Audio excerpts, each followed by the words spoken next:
Hello, friends. What makes a homosexual? Is it their genes, their hormones, their environment? Theories abound, but there is no scientific consensus.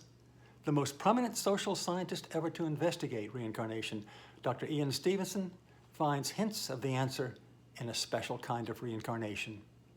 One that involves a sex change between lives.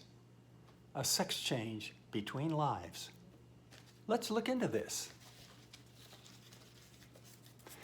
Little Jimmy remembers a previous life as a woman, and Stevenson confirms that such a woman existed and died as Jimmy remembered. What's interesting about Jimmy is that he plays with dolls, plays dress-up, puts on his mother's lipstick, and does other things that little girls typically do, but little boys don't. Little girls who recall being a man in their previous life do just the opposite. They're tomboyish, fascinated by tools and cars, and so forth. What accounts for this? Stevenson thinks that habits and activities learned in the previous life can become ingrained in the psyches of these children, and that in many cases, they carry over into their adult life. Most noticeably, in some cases, the child's personality and later sexual preference will be the same as the previous life when he was a woman, without any clue as to why Jimmy finds himself gay. What do you think of this?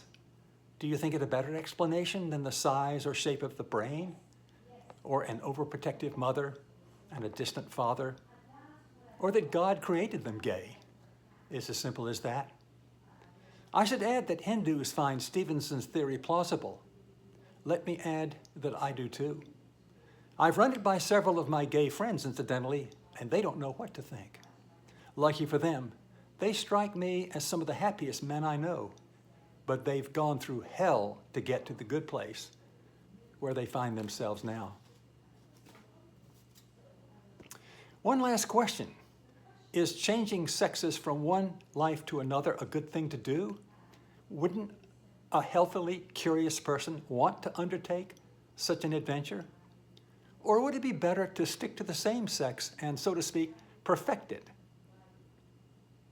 I have a whole chapter about this question, as well as trans and gender fluid people, in my book, Guardians of the Afterworld. I'm the Afterlife Professor. You can find me at staffordbetty.com. Have a good evening.